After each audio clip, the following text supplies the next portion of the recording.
पहले इस वक्त की बिग ब्रेकिंग की तरफ आपको सीधे ले चलते हैं, जो सोमवार सुबह हम देख रहे हैं एशियन बाजारों से आती हुई दिख रही, जिसकी हालत बिल्कुल खराब है। एसजीएक्स निफ्टी 350 अंकों की भारी गिरावट हमने यहां पर बनते हुए देखी है। आप नजर डाल सकते हैं कि 15,900 का एक महत्वपूर्ण आंकड़ा था जो हमने टूटते हुए देखा है।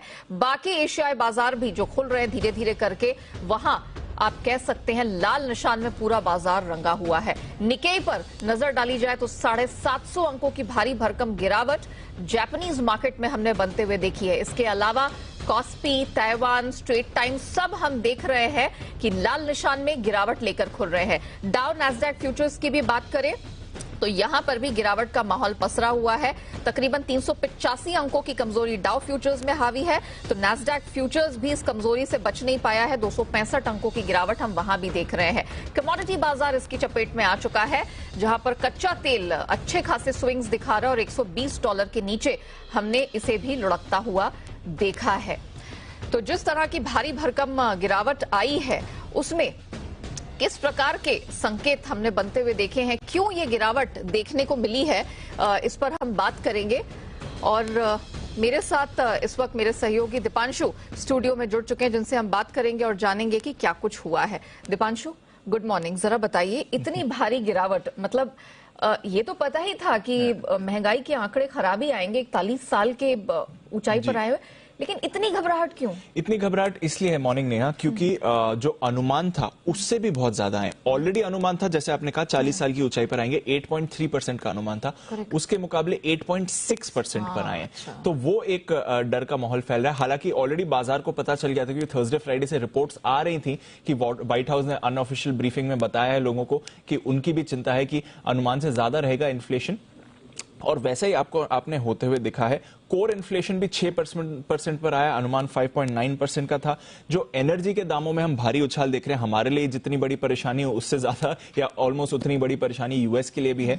वहां पर हमने देखा है रिकॉर्ड लेवल्स पर दाम है और उसका इंपैक्ट भी वहां पर आते हुए दिख रहा है।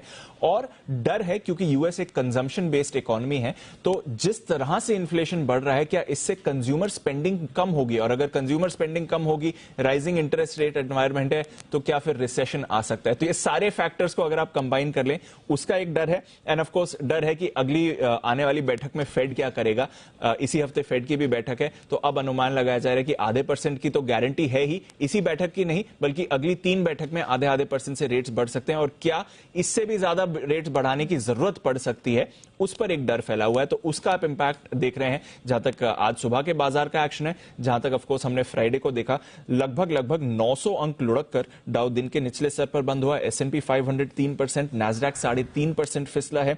अक्रॉस द बोर्ड सेलिंग हुई है और यील्ड इन्वर्जन का डर आ रहा है, क्योंकि 10 साल की बॉन्ड यील्ड 3.15% पर आ गई। वहीं पर अगर आप 2 साल की बॉन्ड यील्ड देखें, जो शॉर्ट टर्म बॉन्ड यील्ड है, वो 14 साल की ऊंचाई पर है और 3% के पार है। इन दोनों बॉन्ड यील्ड्स में डिफरेंस सिर्फ और सिर्फ 10 से 15 बेसिस पॉइंट्स का है। तो फिर से अगर यील्ड कर्व इन्वर्जन होता है तो एक रिसेशन इंडिकेटर बन जाता है। उसका भी डर बाजार में इस समय फैला हुआ है।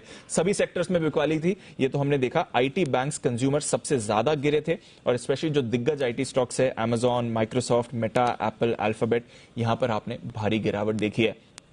पिछले हफ्ते की बात करें तो जनवरी के बाद सबसे खराब हफ्ता रहा है जहां तक अमेरिकी बाजारों का सवाल है। 4.5% फिसला है डाउ। S&P 500 और नैस्डैक में भी आपने 5 से 5.5% की गिरावट आती हुई देखी है। यूरोप में आपने 2 से 3% की गिरावट देखी है। कच्चा तेल अब $120 पर फिसल चुका है। थोड़ा हल्का सा दबाव है। हालांकि पिछले हफ्ते हमने देखा था यहां पर वीकली गेन्स बढ़ी हुई थी, 2% उछला था। 4 हफ्तों में 10% की तेजी आई है। नेचुरल गैस के दाम रिकॉर्ड ऊंचाई से थोड़ा फिसले हैं। बेस मेटल्स और एग्री कमोडिटीज में भी आपने थोड़ी गिरावट देखी है।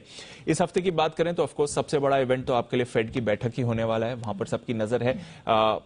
दरें तो बढ़ेंगी, कितनी बढ़ेंगी? ½ % का अनुमान है, शायद ज्यादा भी हो सकती है। हालांकि उसकी संभावना इस समय कम दिख रही है।